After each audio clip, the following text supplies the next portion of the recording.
bienvenue dans cette nouvelle analyse géopolitique.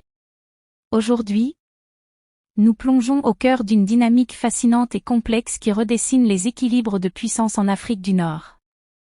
Une compétition qui ne se joue pas avec des armées ou des déclarations diplomatiques fracassantes, mais avec de l'acier, du béton, des rails et des investissements colossaux. Récemment, un projet d'infrastructure majeur a capté l'attention de toute la région et provoqué une onde de choc médiatique inattendue, la nouvelle ligne ferroviaire reliant Garadje-Bilé à Oran, en Algérie. Mais au-delà des considérations logistiques, ce train transporte un message géopolitique clair. Il incarne un bouleversement des perceptions, une lutte d'influence et un miroir tendu aux nations voisines. Comment l'infrastructure est-elle devenue la nouvelle arme de suprématie régionale au Maghreb ? C'est ce que nous allons décrypter. Pour comprendre l'ampleur de l'événement, il faut d'abord saisir la nature du projet.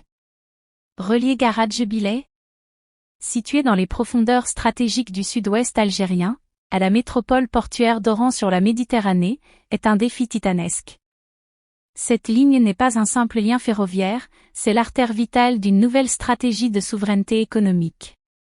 L'Algérie, longtemps perçue à travers le seul prisme de ses exportations d'hydrocarbures, démontre ici une capacité fulgurante à diversifier son économie et à maîtriser son immense territoire. La création de ce corridor logistique permet non seulement d'exploiter des ressources colossales, mais aussi de transformer les vastes étendues du pays en pôle de développement intégré. Cependant, ce qui frappe le plus dans l'achèvement de cette infrastructure, ce n'est pas seulement la prouesse technique, c'est l'écho retentissant qu'elle a provoqué au-delà de ses frontières, et plus particulièrement au Maroc. Historiquement, le Royaume du Maroc s'est positionné comme le leader régional en matière d'infrastructures de pointe. Avec son train à grande vitesse Al-Borak et l'immense complexe portuaire de Tanger Med, Rabat avait réussi à imposer un narratif fort, celui du pays le plus moderne et le plus connecté d'Afrique du Nord. L'émergence soudaine et spectaculaire du projet ferroviaire algérien vient bousculer ce monopole narratif avec une force inédite. Ces derniers jours, le paysage médiatique marocain semble avoir été plongé dans un mélange complexe d'étonnement, d'admiration involontaire et d'introspection. Les images captivantes d'un train algérien de dernière génération, doté de technologies de pointe, de gares impeccablement structurées et d'une fluidité de circulation remarquable, ont envahi les écrans et les réseaux sociaux. Pour un public marocain habitué à suivre des actualités locales parfois freinées par des lenteurs bureaucratiques ou des projets régionaux en attente de finalisation, le contraste a été saisissant. Un climat de surprise, mêlé de respect et, disons-le, d'une pointe d'envie, a envahi les commentaires et les analyses. Sur le plan de l'analyse politique et sociétale, la question qui circule dans les rédactions et les cercles de réflexion à Rabat ou Casablanca est directe: comment l'Algérie a-t-elle pu réaliser un projet d'une telle envergure, avec une telle rapidité et efficacité stratégique? Cette interrogation n'est pas neutre. Elle agit comme un catalyseur de critiques internes. Les observateurs marocains n'ont pu s'empêcher de comparer cet éclatant succès logistique à certaines de leurs propres régions, où des lignes ferroviaires peinent encore à se moderniser, entravées par des blocages administratifs ou des déficits d'investissement. L'embarras médiatique est palpable. Les médias se retrouvent contraints d'analyser un succès chez le grand rival géopolitique, un exercice toujours périlleux dans un contexte de rupture des relations diplomatiques et de concurrence acharnée pour le leadership régional. Il est crucial d'analyser ce projet sous l'angle de la géopolitique interne. Ce train qui file vers Oran est le symbole du retour d'un État algérien fort, planificateur et organisateur. Il reflète une capacité retrouvée à investir massivement dans des infrastructures structurantes qui ne servent pas uniquement au prestige, mais à la sécurisation du territoire. En reliant efficacement le Grand Sud au nord, l'Algérie consolide sa profondeur stratégique, dynamise son économie locale et crée un maillage territorial qui renforce la présence de l'État dans des zones historiquement isolées. Le train transforme la dynamique des villes, facilite le commerce intérieur et crée de nouveaux pôles urbains. C'est une stratégie de développement spatial qui répond aux impératifs de sécurité nationale. Face à cette démonstration de force tranquille, les réactions de la société marocaine sont révélatrices des tensions sous-jacentes. Les experts marocains les plus sérieux tentent de décortiquer les motivations économiques de ce projet. Comprenant très bien qu'il s'agit d'une manœuvre algérienne pour capter de nouvelles parts de marché et renforcer son indépendance industrielle. Ils soulignent l'approche intégrée de l'Algérie, qui allie transport, industrie et aménagement du territoire. Mais en parallèle, une autre voix s'est fait entendre, plus bruyante, plus cynique. Sur les réseaux sociaux, une vague de sarcasme a tenté de minimiser la valeur de cette réalisation algérienne. Il est particulièrement intéressant de noter, d'un point de vue sociologique et géopolitique, que ce dédain émane souvent de cercles liés à l'économie informelle et aux réseaux de contrebande transfrontalière. Pourquoi une telle réaction ? Parce que l'infrastructure moderne est l'ennemi mortel de l'économie parallèle. Un État qui construit des trains de haute technologie, qui numérise ses systèmes de suivi et sécurise ses flux commerciaux, est un État qui assèche les zones grises de la contrebande. Ce sarcasme affiché n'est en réalité que le masque d'une inquiétude profonde face au changement des équilibres économiques régionaux. Il révèle une crainte de voir l'Algérie verrouiller son économie légale tout en marginalisant les réseaux informels qui profitaient de la porosité des systèmes passés. L'étonnement médiatique marocain porte également sur l'aspect technologique.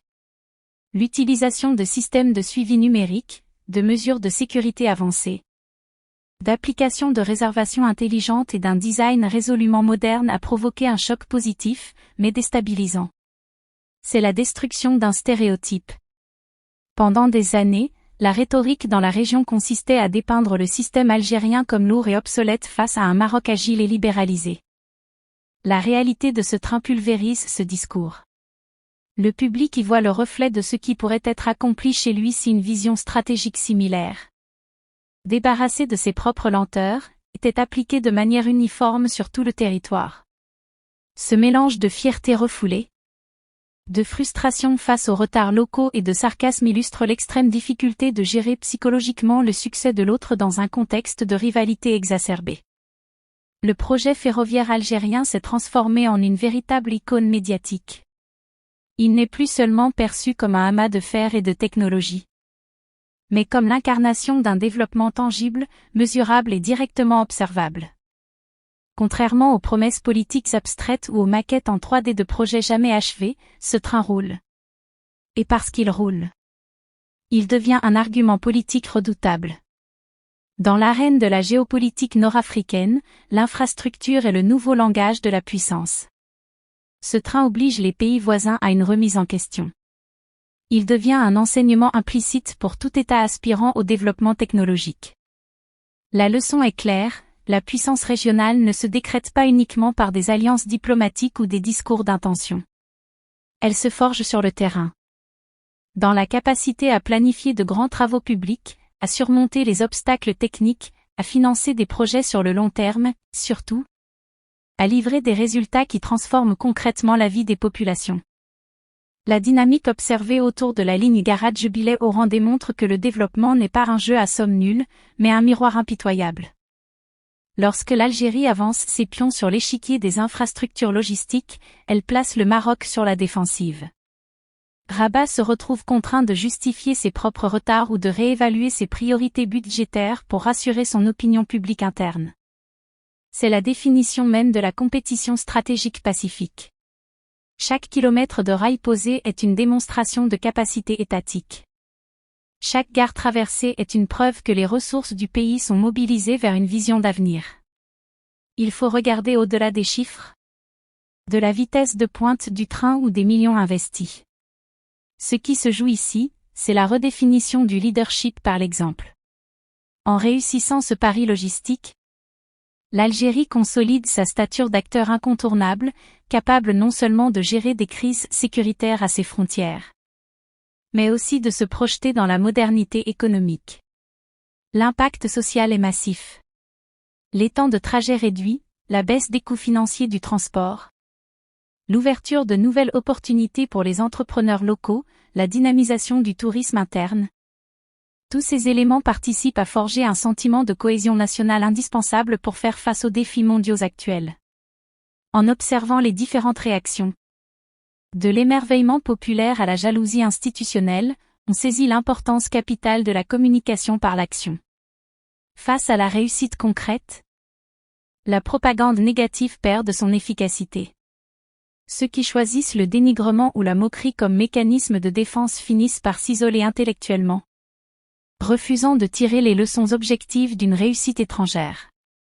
Pour espérer peser sur la scène continentale, l'Afrique du Nord tout entière a besoin de ce type de réalisation. En conclusion, la liaison Garadj-Jubilé-Oran est bien plus qu'une victoire technique pour l'Algérie.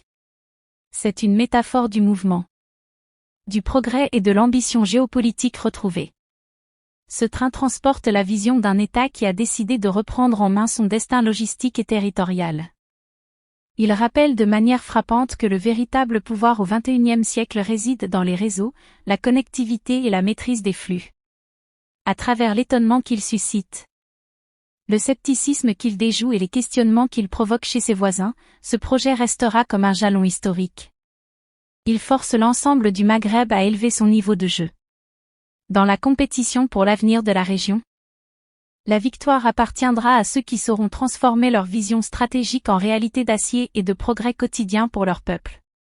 La marche en avant est lancée. Et le train du développement n'attend personne.